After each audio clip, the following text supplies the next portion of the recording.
Şuşanın səsi. El azattır, dil azattır, azad sazlarda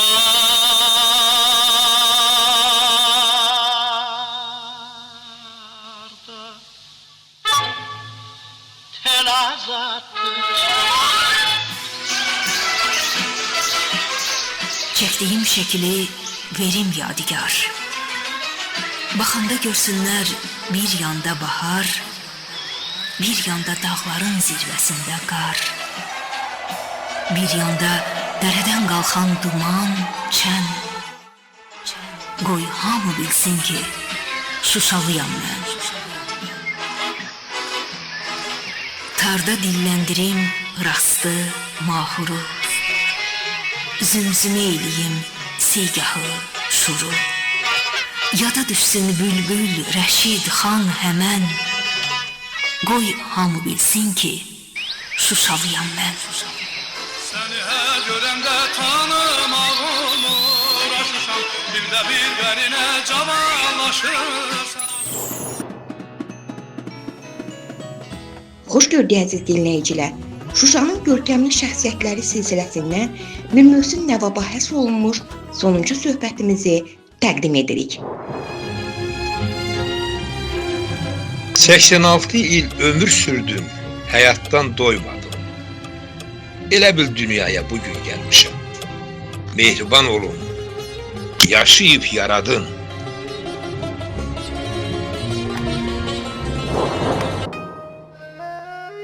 Bu, dahi bir alimin ömrünü arayıb axtarmağa, xalqına xidmət etməyə sərf etmiş bir vətənpərvərin son vəsiyyəti idi.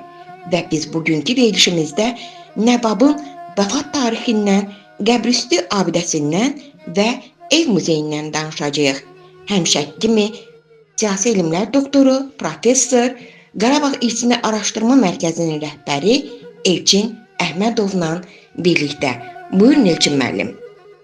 Onun vəfat tarixi haqqında iki fərqli rəqəm var, 1918 və 1919-cu ilin aprel ayı və bu fərqli rəqəmlər mövcuddur. Mir Möhsin Nəvvab Qarabağı Cıdır-Cündə Mir Fəsih Ağa qəbirstanlığında dəfn olunmuşdur. Bu onun ailə qəbirstanlığı idi. Və bu baxımdan qeyd etmək lazımdır ki, Şuşa şəhərində yaşayıb yaratmış bu görkəmli şair, rəssam, astronom, ədəbiyyatşünas, nəqqaş, xəttat, tarixçi, musiqişünas, publisist və Azərbaycanlı ensiklopedist alim Mir Möhsin Nəvvabın 1919-cu ildə vəfat etməsi və onun Mir İbrahim Ağamirzada tərəfindən qəbrüstü abidəsində belə bir yazısı diqqəti cəlb eləyir. Böyük Nəvvaba heyflər olsun. Öz dövrünün arif, kamil şəxsiyyəti olmuşdu. Seydin nəsli, Peyğəmbərin tək övladı bir çox kitablar yazmışdı ki, cahanda yadigar qalır. Allah ona rəhmət eləsin. Hər vaxt, gecə, gündüz. Nəvvab 1919-cu il Rəbbül Əvvəl ayının 29-unda vəfat etmişdi.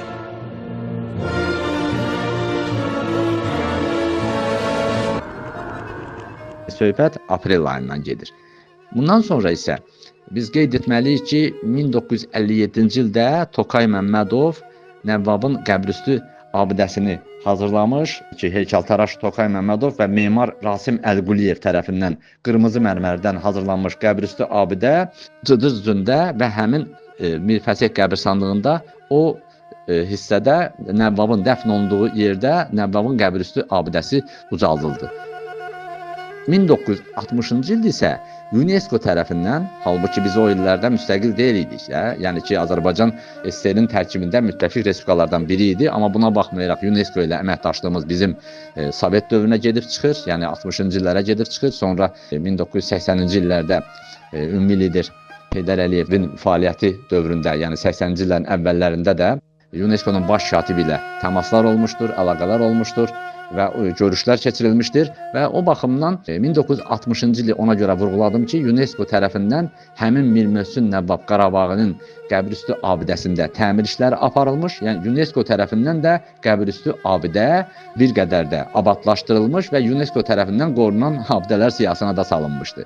Ancaq Ermənistan Silahlı Qüvvələri 1992-ci ildə Şuşa şəhərini işğal edəndən sonra həmin abidə dağıdılmışdı ki, biz 2-ci Qarabağ müharibəsindən sonra həmin abidənin bərpası istiqamətində Ali Baş Komandan Cənab Prezidentin tapşırığına əsasən həmin qəbrüstü abidə yenidən deməli bərpa edilmiş və dağıdıldığı yerdə də məzar üstündə yenidən ucaldılmışdı. Prezident İlham Əliyev Cıdır düzündə Mir Möhsün Nəvvab Qarabağının Heydər Əliyev Fondu tərəfindən bərpa olunan məzarını ziyarət edib. Prezidentin köməkçisi Anar Ələkbərov dövlətimizin başçısına görülən işlər barədə məlumat verdi. Bildirildi ki, 19-cu əsrin Azərbaycana bəxş etdiyi görkəmli simalarından, şəxsiyyətlərindən biri şair, rəssam, xəttat, musiqi nəzəriyyətçisi, Qarabağ əbədi mühitinin inkişafında özünə məxsus rolu olmuş ensiklopedist alim Mir Möhsün Nəvvab Qarabağının Şuşa şəhərindəki məzarı və qəbrüstü abidəsi bərpa olunub. Şuşa şəhəri işğal altında olduğu illərdə Mir Möhsün Nəvvab Qarabağının Cıdır düzündə yerləşən məzarı ermənilər tərəfindən tamamilə dağıdılmışdı. Heydər Əliyev Fondu bu ilin mart ayında ərazidə müvafiq işlərə başlayıb və qəbrüstü abidə bərpa olunur. В эфире «Голос Шуши».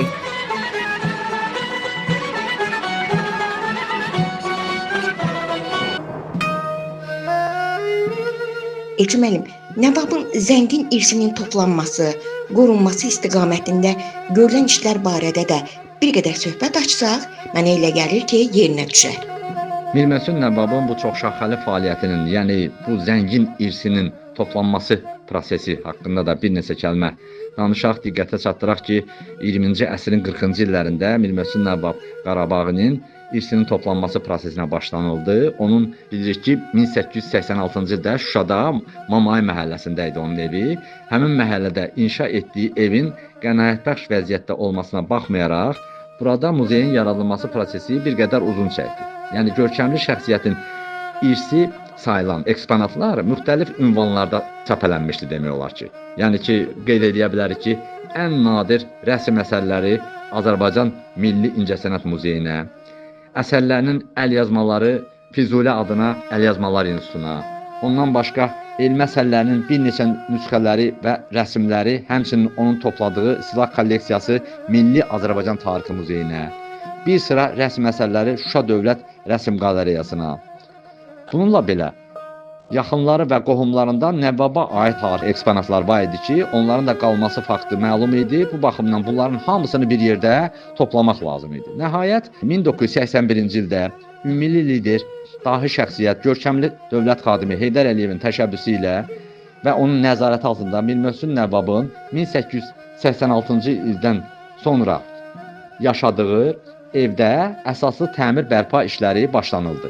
Evin muzey kimi seçilməsində həm Nəvvabın bu evdə yaşaması, həm də evin divarları, tavanı, daxili qapılarının onun rəsmləri ilə bəzədilməsi xüsusi rol oynayırdı. Yəni rəssamın özü tərəfindən çəkilmiş, müxtəlif mövzularda işlənmiş lövhələr bərpaçı rəssamlar tərəfindən yenidən işləndi, öz əvvəlki görkəminə salındı. Yəni Mədəniyyət Nazirliyinin reyestrində də bu ev ölkə əhəmiyyətli abidə kimi bir 372 nömrəli inventar kimi qeydiyyatdan keçdi. Hər yay sənin yaylalığına uçub gələn azad quşam, nə gözəlsən mənim Şuşam, cəmalına vurulmuşam. Vous entendez la voix de Choucha. La voix de Choucha continue.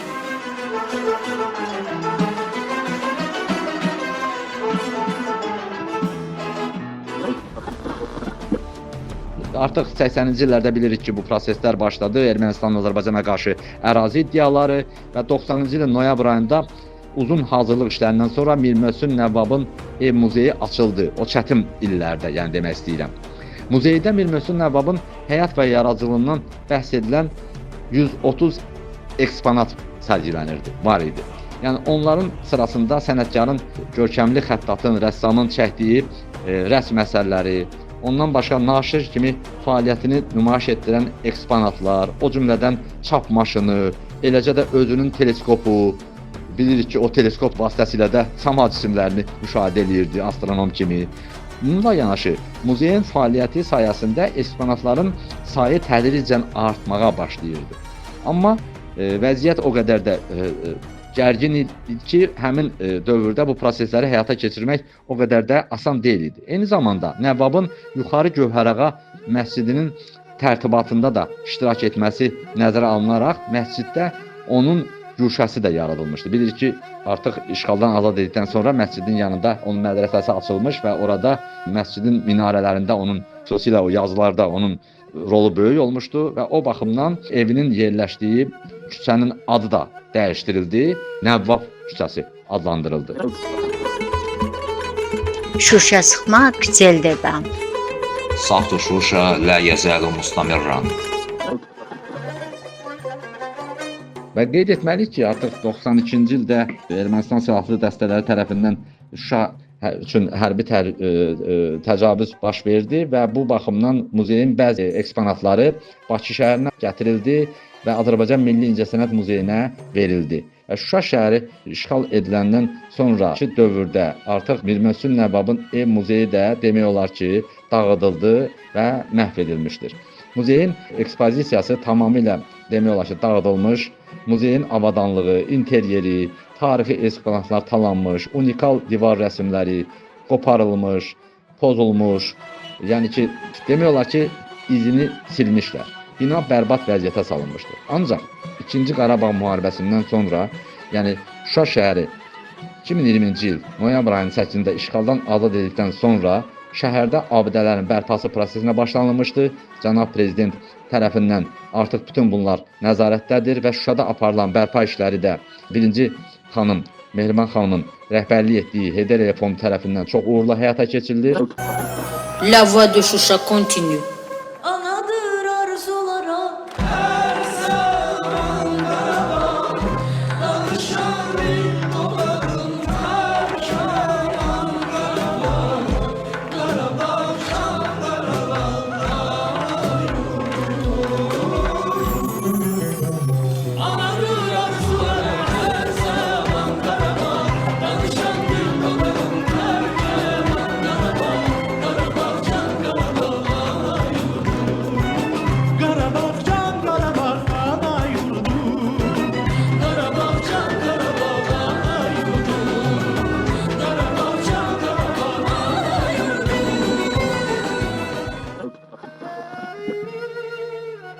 Mir Möhsün Nəvvabın həm qəbrüstü abidəsinin bərpası, eyni zamanda bugün ev muzeyinin artıq bərpası istiqamətində işlər gedir. Hesab edirik ki, Mir Möhsün Nəvvabın həm qəbrüstü abidəsinin bərpası, həm artıq muzeyinin yenidən qapılarının Azərbaycan ictimaiyyətinin, Şuşalıların üzərinə açılacağı gün yaxındadır və bu dahi şəxsiyyətin, bu görkəmli şəxsiyyətin 19-cu əsrin Azərbaycana bəxş etdiyi bu dahi ensiklopedist alimin, şairin, rəssam, xəttat, musiqiçi və bir çox sahələrdən başı çıxan bu Qarabağ ədəbi mühitinin inkişafında özünə məxsus rol oynamış görkəmli alim olan Mir Möhsün Nəvvabın evinin də bərpa olunması və onun muzeyə çevrilməsi onun ruhunun şad olması deməkdir. Qoy bu görkəmli xadimin ruhu şad olsun.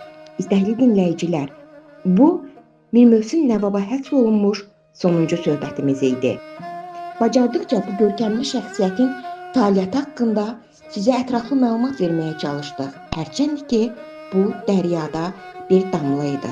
Əminik ki, Nəvvab xəzinəsinə alimlərimiz, tədqiqatçılarımız zaman-zaman yenə baş olacaq qiymətli incilər üzə çıxaracaqlar. Həm özləri bəhrələnəcək, həm də bunu gələcək nəsillərə ərmağan edəcəklər. Yaradıcı qrupumuzun digər üzvləri rejissor Ülviyə Zamanlı, aparıcı Xuraman Həsənova və mən jurnalist Aybəniz Məmmədəliyeva gələn verilişlərdə görüşmək ümidi ilə sizdən ayrılırıq. Şuşanın görkəmli şəxsiyyətləri haqqında yeni söhbətlərlə görüşünüzə gələcəyik. Bizi gözləyin.